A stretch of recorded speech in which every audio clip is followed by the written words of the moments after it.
Ngizokubuzana lamadoda ukuthi ababoni yini ukuthi there's ama-differences between abadlali nama-coaches.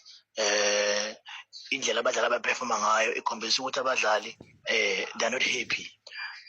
Enye into engifuna ukubuzela yona Robs ukuthi ababoni ukuthi le idea yabo yokuthi besebenzisa ama-coaches i-wrong because they gave two people equal power, and leyo iyona le yenza kube khona i-problem lapha ku-technical team. Ngiyabonga. Good evening, Rob. Good evening, SD. Hope you're having a great evening. So my question is mainly about the recruitment. So Kaizer Chiefs has gotten a lot of crucial recruitment issues wrong in the past 10 years, right? And my question is, what measures are being done to make sure that staff and player recruitment mistakes that were made in the past are not going to happen again, right? Because an extra recruitment question, maybe bad recruiting a wrong coach, could cost the club several millions, as we all know. And if possible, here's a second question. Kaizer Chiefs are falling behind Sundowns and other clubs in the continent. And in my opinion, it's down to a lack of clearly defined playing style and a lack of methodology. So my question is, second, would you consider adding a head of methodology to work alongside you and Mr. Tera Maliwa to recruit specific players for a specific playing style? And if there is a head of methodology, what is his main responsibility? Sure, Matluputu, it's gift here. It's quite sad to be a Kaizer Chiefs supporter. It's quite sad, and we feel like the SD, the management, are not doing anything to make us, the supporters, happy. Because these guys have lost, the coaches have lost 4 games in a row, and they are still kept. Come the end of the season, you'll see Chiefs will sign other free agents, 9 free agents, and maybe 1 quality player. And we are expected to be happy. We are doing our bit. We are buying the merchandise. We are doing everything, but they are not making us happy. Good afternoon, sir.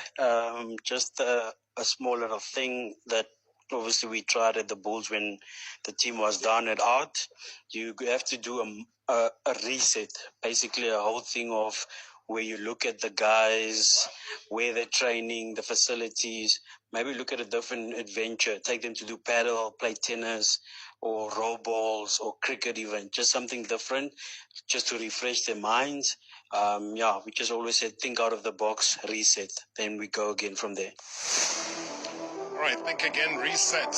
All right, taking your calls, taking as many of your voice notes as possible, looking at the YouTube channel. Guys, thank you so much. I mean, I got to salute everybody on a Friday sitting through this very, very important conversation. I'm going to take Uzama and then Unjabulo is first. Unjabulo, good evening. Good evening, Baba. How are you? I'm very, very good. I could hear you wondering if I'm about to lose you. All right, Kaizer's here. Go ahead. Yes, thanks.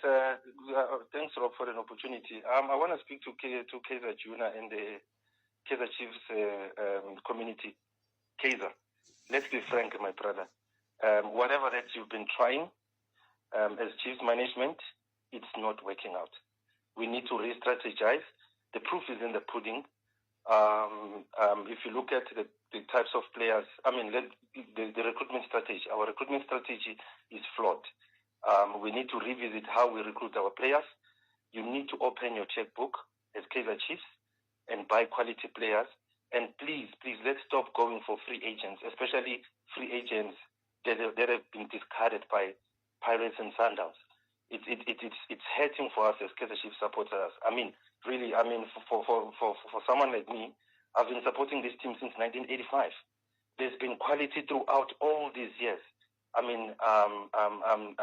Lately, anybody can just play for Kaizer Chiefs. I'm not going to mention the players that you've acquired or recruited in the last couple of years. There's a lot of deadwood in the team. Sama, if you were a sporting director, you were in Kaizer's shoes, what would you do on Monday as a first important thing that you need to do? Because you need to pull the trigger right now on something. So I am saying to you, he's listening to you. You are in his position. Come Monday, what are you going to do? First and foremost, I would get rid of the current 2 coaches and get a good quality coach. Like who? Give me a name. Give me a name. Pito is there. Pito is available. What's stopping us from getting Pito Musimani? We have the resources. If perhaps It's a question of perhaps settling contracts for the current player, coaches, and financial aspects of it. I mean, we as Kaizer Chiefs supporters, we are more than willing to fork out from our own pockets. And okay, Njabula, thank you so much indeed. That's how far you're willing to go. I'm cutting you because I need to get to Zama so we can get an answer from Kaizer as well. Zama, good evening. You're talking about being involved with the team. You're talking about Kaizer Senior now. Go ahead. Greetings, Rob and Nupo Jr. So we're not going to labor the point of what this club is to us. I think we all know. And football is a game of emotion. But I just wanted to say, Rob, the biggest revelation of late is the indifference I feel when I watch our team. That's a very dangerous place to be at with something you love and care about. Ubrake Jr., is he a silent chairman? If not, can we please be addressed by him?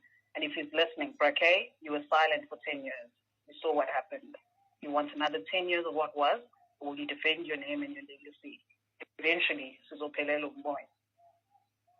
Okay, Zama, thank you so much indeed. Okay, wide-ranging questions. Maybe let's start with Zama, saying that is Kaizer Senior a silent chairman? How do you address that? Dr. Motaung is our executive chairman, and he is fully active in every decision the club takes. He chairs our meetings, he chairs our board meetings. He's instrumental in everything that we do. So Dr. Motaung is extremely important. He's with the office every day. He chairs our meetings, and he's at the head of every decision that we make. Uzophelelo Moya, that's basically what she was saying in the end, saying that another 10 years, sure, I mean, obviously the Nedbank Cup does come in, but for what Njabula was also highlighting as well, maybe you want to pick up anything that he has said. I know there was also another voice note talking about a methodology expert that you would want to bring in. So we sat down as a club and we said that people want external expertise, people who are experts in their field, who've contributed a lot. The club went out there and restructured the scouting department. Right? I mean, we've got Terry Maliwa, who's joined us, vast experience, well respected, and I think his work can already be felt within this first 2 transfer windows that we've gone through right now. I think one thing people are voicing their frustrations. I understand why. At the same time, the same supporters and us as a club really do see the strength within the squad that we do have. We've assembled a very young, dynamic squad with some very good experience. Also players who've had experience on the continent. And I also just want to debunk this issue of free players. We in the last few years have been really, really active within the transfer market. We've spent millions of rands to make sure that we can reinforce the squad. There has just been a situation of, yes, we can acknowledge there are moments where we have got it wrong. There are players that we've brought in who haven't been the right fit. And we take responsibility for that there. But we've gone back and we rectified those steps. Who do you say was a wrong recruitment? No, this is not about singling out any single person, but there's people who have come, done the gold and black jersey and found it difficult to perform to their best and have not been able to fit in with what we might have thought that they could be. And that's a fact, right? We take our hand up and we acknowledge that factor. At the same time, that our analysis and our recruitment policy and procedure is very detailed. It's not done by one person. It's not done by me. It's not done by any one person within the village. We work very closely with the technical team. We work very closely with data, with our analysis team, and of course our head of recruitment.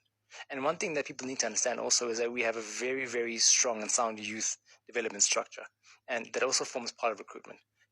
We've brought in people there, like Coach Vela, even Coach Sheppy is working right now, who have a keen eye in also bringing players at a youth level and at various levels that are going to fulfill our long-term strategy. Sorry, because of time, let me just ask you a very simple final question. Yeah. Why do you think Chiefs aren't converting? Give me 2 reasons from your observation. Oh, quite freely, from my observation, I think we feel very anxious in front of goal. I think if you look at the chances we're creating, I mean, even the game we lost in Nedbank against Stellenbosch, we had one-on-ones that we created, great build-up play, getting behind defense, and then simply missing a one-on-one. So you ask yourself why.